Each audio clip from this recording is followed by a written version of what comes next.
Hello, I am Jessie Patterson, and this is my project addendum presentation.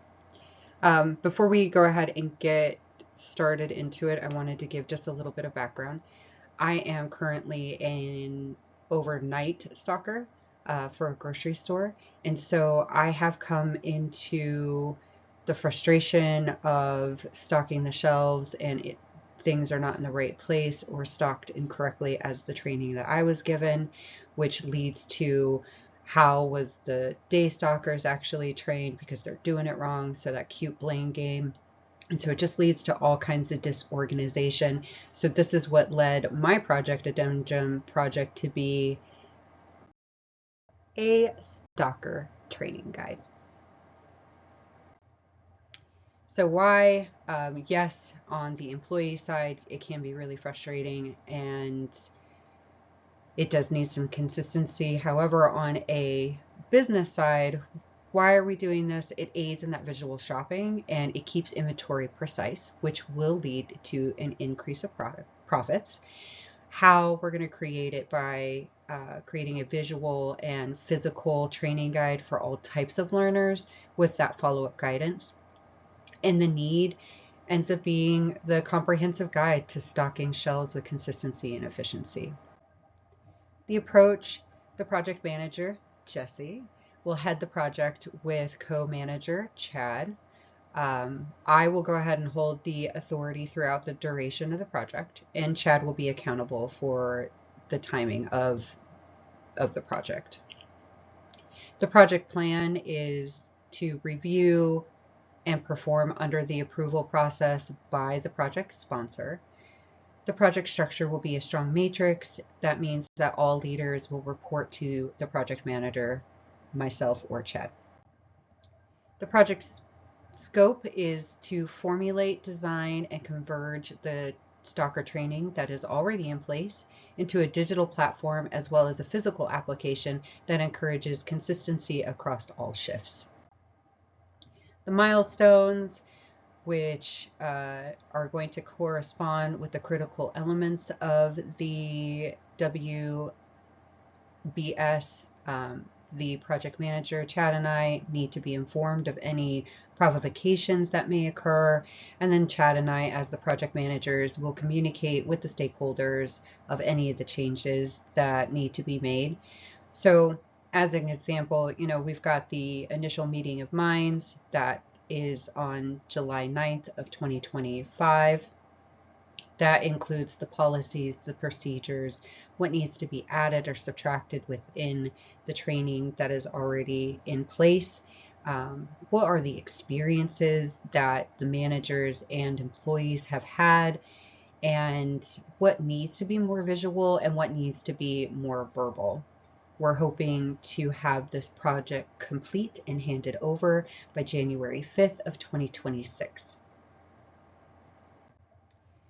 The quality matrix or the KPIs, excuse me, the project goal, again, just like the scope, is to formulate, design, and converge the stalker training that is already in place into a digital platform and physical application that encourages that consistency across the shifts. Like I said, that is the scope. Excuse me. Who needs this information? Family Grocery Incorporated, the hiring managers, store managers, and training managers. Why do they need it? To integrate that new training program. When do they need it by? Again, January 5th of 2026. How will it be measured? In the testing period, you have 2 testing periods.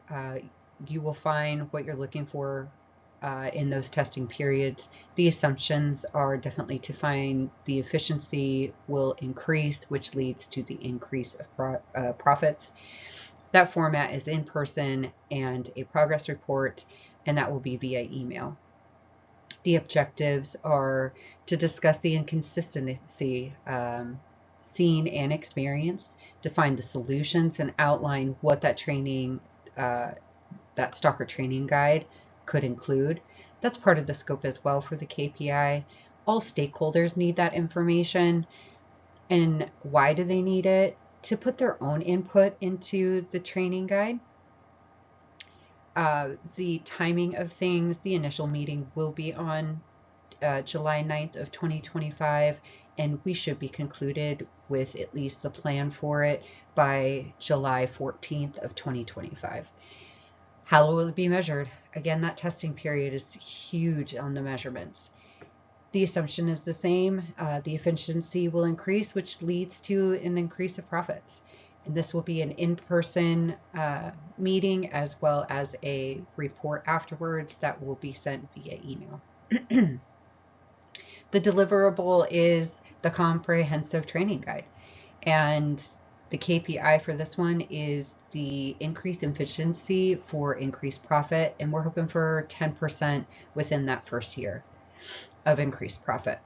Who needs this information? Family Grocery Incorporated needs it. The hiring, store, and training managers need this information. And why do they need it? So Family Grocery definitely needs to see the progress of the project. They will need it by January 5th of 2026. How are we going to measure it? We're going to compare numbers from January 5th of 2026 to January 5th of 2027 to see the profit margins. The assumptions is the increase of visual shopping leads to purchasing, and there should be a link that they can go ahead and look at for the training guide.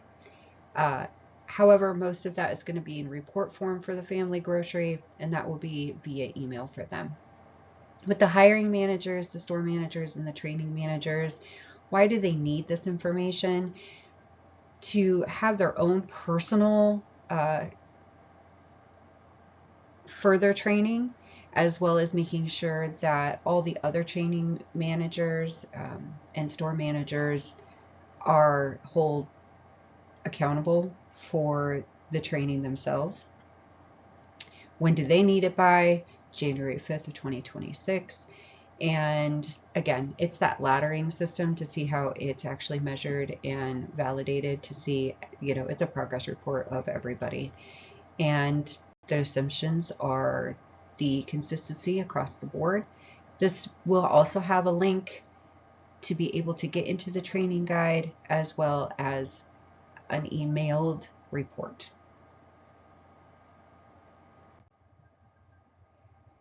The responsibility assignment matrix, or RAM, or RACI, just lets us know who's responsible for what, who's accountable, who's been consulted, informed, and who's the task owner of these particular work projects, and who's being informed on the stakeholder side of things. So now we're here at the work breakdown structure. Again, that initial meeting of the minds is already scheduled for July 9th of 2025. We're meeting with the digital team on July 16th. We've got the production days, and that's 3 days, starting August 13th to the 15th of 2025. We've got our first test period that will be September 22nd. We're going to get that questionnaire, see if we need to make any changes to anything, how everybody liked the training, all of that good stuff. And then again, complete, hand it over a new soccer training guide on January 5th of 2026. Here's the work breakdown chart that goes with that. You've got the cost management. Cost management, we've got all the numbers that actually are part of the budget now.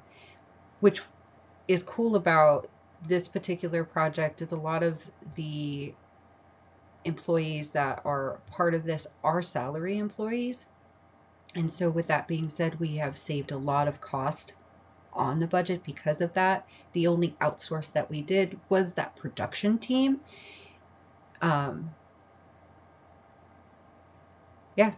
Only outsource that we had, it's the production team. So we saved a lot of money for all of that good stuff.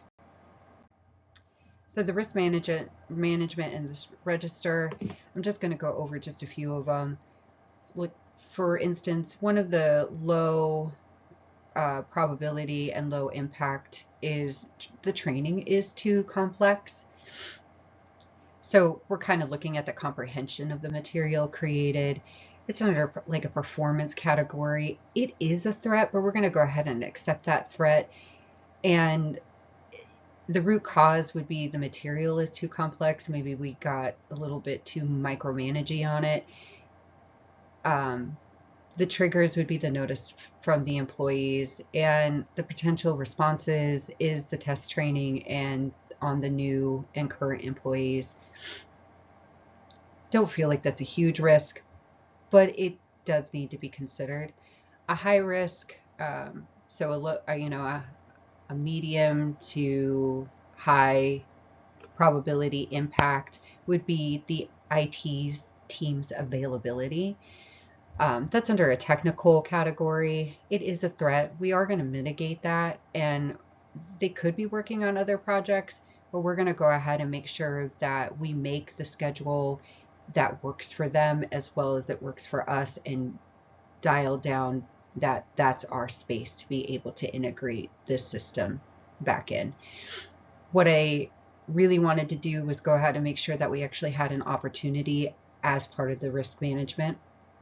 And so the decision was to have the opportunity as there is a new store being built. So we don't have to make a location work or have to be in studio. All materials, all products, everything that would be videotaped for production team would actually be in-house at a store location. So that was an opportunity, and we would enhance that and utilize it in that way. So I thought that would be cool. Here is the risk matrix of that risk management, all pretty and such. I did do some additional slides. We have the stakeholders information and just a couple of things that they have some notes on. For instance, like Dennis Wade has no problem getting the reports. He just needs a plain summary. Or Mike Larson, he has a low interest because he's only doing the IT stuff. So he just wants the updates pertaining to his tasks only. And then you have the communication escalation process. And that's just to go, hey, if you got a high impact risk going on, then we need to go ahead and have a conversation with the CEO. If there's anything on the low risk or minor effect, we're talking to the project managers. Other than that, that is it. I thank you so very much for your time, and I hope you enjoyed. Have a great rest of your day.